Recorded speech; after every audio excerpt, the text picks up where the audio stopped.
2022 était une année très compliquée pour moi et surtout très chargée.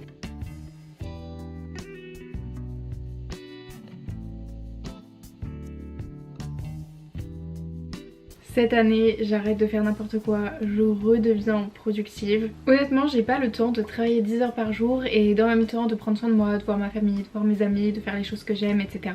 Donc aujourd'hui, je me suis dit que ce serait pas mal de vous parler de la productivité, de comment être efficace, etc. Parce que l'efficacité, c'est quoi? C'est tout simplement de faire un maximum de choses en un minimum de temps. Donc laissez-moi vous donner quelques petits conseils et quelques petites astuces que je suis depuis le début de cette année. Parce que tout simplement c'est important de se rappeler de ses objectifs sans se faire écraser par des tonnes et des tonnes de choses beaucoup moins importantes. Je sais que c'est super dur pour trouver la bonne méthode pour mieux travailler, pour mieux s'organiser. Ça prend énormément de temps de trouver la méthode qui nous correspond parce qu'on est tous différents, donc on n'aura pas les mêmes envies, les mêmes méthodes, les mêmes préférences. Si vous me connaissez pas, je suis étudiante et en ce moment je suis en stage. Un stage qui me prend littéralement toutes mes journées de toute ma semaine. Et en même temps je suis créatrice de contenu, donc cette partie me prend littéralement tous mes week-ends. Vous devez vous en douter, j'ai très peu de temps pour moi. Je suis constamment en train de gérer mes mails, de rédiger des scripts de vidéos quand je suis pas en stage, de chercher des idées, de créer du contenu, de prendre des photos, enfin bref,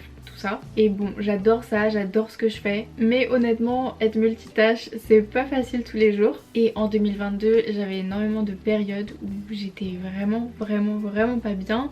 Parce que tout simplement j'arrivais pas à prendre soin de moi parce que j'avais trop de choses à faire. Et donc avec mon stage qui est arrivé début janvier, j'ai dû trouver de nouvelles méthodes parce que j'avais encore moins de temps qu'avant. Donc j'ai tout simplement voulu redevenir productive comme je l'étais il y a quelques mois. Je devais trouver des moyens de tout organiser, de mieux travailler de façon plus efficace, plus productive, etc.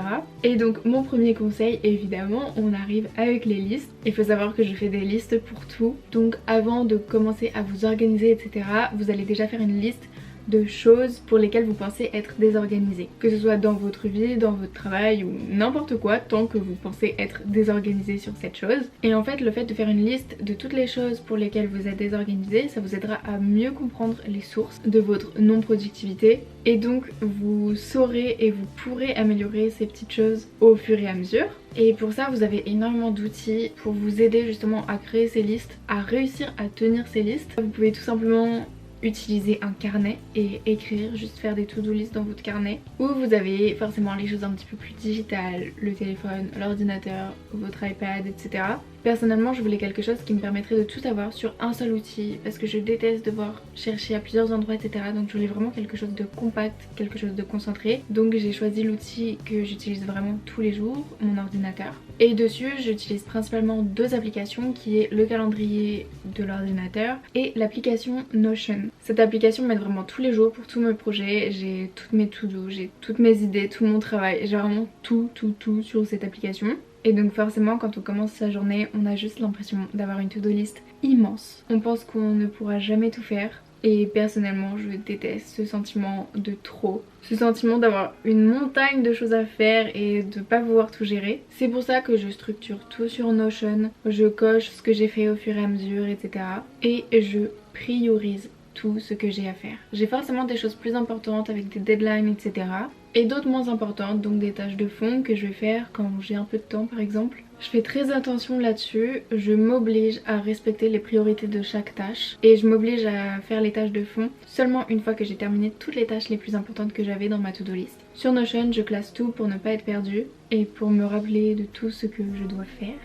Donc j'ai trois listes principales, la liste de mes choses personnelles, la liste pour le travail et la liste pour la création de contenu. C'est trois milieux totalement différents, donc c'est pour ça que j'ai besoin d'avoir une vue globale, générale et hyper visible de ces trois catégories. Ensuite j'ai toujours mon calendrier sous les yeux pour gérer mes réunions, les moments où je dois créer du contenu, mes activités personnelles, mes voyages, etc. Vraiment j'ai toujours mon calendrier sous les yeux. Et j'essaye de programmer un maximum en avance, donc là je pense que mes 2 prochains mois sont déjà bien complets. En général je programme ma semaine le week-end pour vraiment avoir une vue globale, mais je complète toujours, j'ai toujours des petites choses à rajouter la veille par exemple pour vraiment bien compléter mes journées et vraiment optimiser mon temps, parce que personnellement mon objectif principal c'est d'optimiser mon temps pour avoir le temps de faire des choses que j'aime. Et le fait de travailler tous les soirs sur mon programme permet aussi d'être plus concentrée le matin sur ce que je dois faire, de savoir exactement ce que j'ai à faire et quand j'ai à le faire. Honnêtement, si je m'écoutais, je passerais littéralement une journée entière à faire une tâche parce que je perfectionne tout, mais je m'oblige à poser des limites pour passer le moins de temps possible sur quelque chose. Un autre petit conseil qui peut vous servir, c'est de vous créer une morning routine. Pour ceux qui ne me connaissent pas, j'adore les morning routines, j'adore en faire. J'essaye de suivre mes morning routines le plus souvent possible. Parce que pour moi, le matin c'est vraiment le moment le plus important de la journée. C'est celui qui va m'aider à réfléchir. C'est là où je vais être vraiment la plus efficace. Donc je me lève tôt. Je pense que le plus tard que je fais, ça doit être 8h30 quand vraiment je suis très fatiguée. J'essaye de limiter les écrans pendant 1 heure, donc j'essaye de ne pas toucher mon téléphone pendant la première heure. Et là je fais toutes les choses plus personnelles que j'ai à faire, donc mon rangement, etc. Prendre soin de moi, faire une skincare routine, prendre du temps pour mon petit déjeuner par exemple. Et ensuite, une fois que j'ai fait tout ça pendant 1 heure, là je vais me mettre à travailler, donc on est toujours le matin et là ça me permet d'avoir vraiment une très longue journée. Une morning routine, ça n'a pas besoin d'être quelque chose qui dure 4 heures. Ça peut seulement durer 10 minutes ou 1 heure, vraiment comme vous le souhaitez. C'est juste le fait de bien se réveiller, de prendre soin de soi, de se créer une routine et des habitudes qui feront que tu seras en meilleure forme. Ça peut être de faire du sport, de marcher dehors, de lire quelques pages d'un livre, d'écrire, enfin vraiment tout ce que vous voulez. C'est d'autant plus important de se créer une morning routine si vous êtes en télétravail, si vous travaillez de chez vous, pour réellement vous poser des barrières, des limites, etc. Parce que je sais que ça peut être très compliqué de trouver les limites entre sa vie personnelle et sa vie professionnelle quand on travaille depuis chez soi. Quand on a un vrai bureau, on doit vraiment se déplacer pour y aller. C'est pas compliqué de différencier sa vie personnelle de sa vie professionnelle parce que à 19h on a juste à fermer notre ordi, rentrer chez nous et voilà. Mais forcément, si vous travaillez depuis chez vous, c'est super compliqué. Et donc on en vient à un nouveau conseil qui est de prendre des pauses. Vous devez sortir, vous aérer l'esprit, sortir votre tête de ce que vous êtes en train de faire, surtout quand vous travaillez ou quand on change de tâche par exemple. En fait, juste prendre 5 minutes en dehors de votre ordinateur sans retourner sur son téléphone, etc. Franchement ça va vous faire énormément de bien. Je vous promets que ça va faire une énorme différence et que vous serez beaucoup plus productif dans ce que vous êtes en train de faire. Encore une fois, les pauses n'ont pas besoin d'être très longues, vous pouvez simplement lire ou alors vous pouvez cuisiner, vous pouvez sortir dans votre jardin, enfin vous pouvez faire tout ce que vous voulez. Il y a une technique qui est de travailler 25 minutes, de prendre 5 minutes de pause, puis de retravailler 25 minutes et ainsi de suite. Je sais que cette technique fonctionne sur énormément de personnes donc vous pouvez tester, mais personnellement ça marche pas sur moi parce que j'ai besoin de plus longtemps que 25 minutes pour me mettre complètement dans ce que je dois faire. Mais je sais que beaucoup de personnes le font, donc de toute façon vous pouvez tester, vous n'y perdez rien. Pour être productif et efficace, vous pouvez également écouter des podcasts, des livres audio. Ça stimule la motivation, la productivité en étant vraiment multitâche. Vous pouvez par exemple en écouter quand vous faites des tâches de fond, par exemple votre ménage, le rangement, etc. C'est vraiment un bon moyen de ne pas en avoir marre parce que vous ne faites pas seulement votre ménage, vous écoutez aussi quelque chose qui stimule votre motivation. Mais attention, n'oubliez pas que les choses qui marchent sur moi peuvent ne pas fonctionner sur vous et inversement. Chacun a ses propres méthodes, il faut simplement la trouver. Un autre petit conseil, si vous êtes dans une situation où vous pouvez déléguer des tâches, faites-le. Ça vous soulagera d'un poids, vous aurez le temps de faire autre chose, de vous mettre sur une autre tâche, etc. Et ça vous permettra de vous concentrer sur des tâches que vous considérez plus importantes. Ensuite, alors ça doit être un des conseils les plus simples et les plus logiques du monde en matière de productivité, mais une des astuces les plus importantes pour rester concentré et rester efficace, c'est d'éteindre toutes les sources de distraction possibles.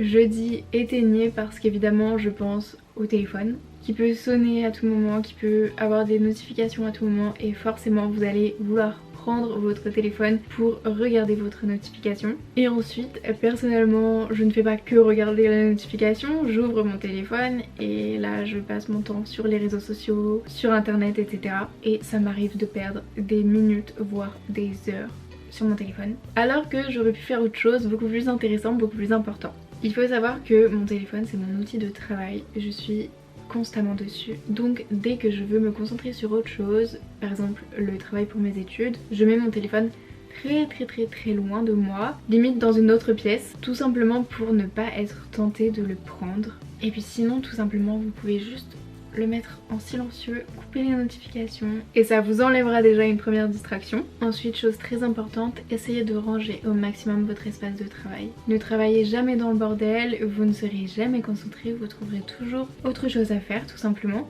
Et donc le fait de travailler dans un espace vraiment très bien rangé vous permettra d'être dans votre bulle, d'être focalisé sur ce que vous devez faire, de ne pas être perturbé par ce qui vous entoure et surtout d'avoir de la place. Ne vous dites plus j'ai pas le temps. Essayez de trouver ce temps, de mieux répartir vos tâches, de les organiser de façon plus logique. En fait, le fait de se dire que vous n'avez pas le temps, c'est vraiment très toxique. Parce qu'au final, si on s'écoutait, on aurait le temps de rien faire. Pour le coup, je parle vraiment en connaissance de cause parce qu'avant, je disais tout le temps que j'avais pas le temps, que j'avais le temps de rien faire. Maintenant, j'essaye juste de trouver ce temps, de mieux m'organiser ou du moins de m'organiser différemment. C'est aussi pour ça que j'essaye de tout prioriser pour avoir vraiment le temps de tout faire. La fin de l'année 2022 était vraiment très difficile mentalement pour moi. Donc cette année, je veux juste me concentrer sur ma santé mentale, ma santé physique aussi, parce que c'est super important. Et c'est justement pour ça que j'aime bien vous montrer tout ce que je mets en place, tous mes conseils, mes astuces pour atteindre mes objectifs, pour être productive, etc. La productivité c'est réellement important pour moi, ça change tout. Clairement ça change tout. Je me sens beaucoup mieux quand je suis pas débordée, quand j'ai le temps de tout faire, quand je suis organisée, quand tout est prévu d'avance. Donc cette année je me crée de nouvelles habitudes saines. Bien évidemment tout ce que vous allez mettre en place va prendre du temps, mais vous verrez de grands bénéfices et vous serez super fiers de vous. J'espère que cette vidéo vous aura motivé et surtout donné envie d'être plus productif, plus efficace, de prendre soin de vous pour profiter à fond de chaque moment de votre vie. Mais restez déterminés et prenez de bonnes habitudes pour 2023.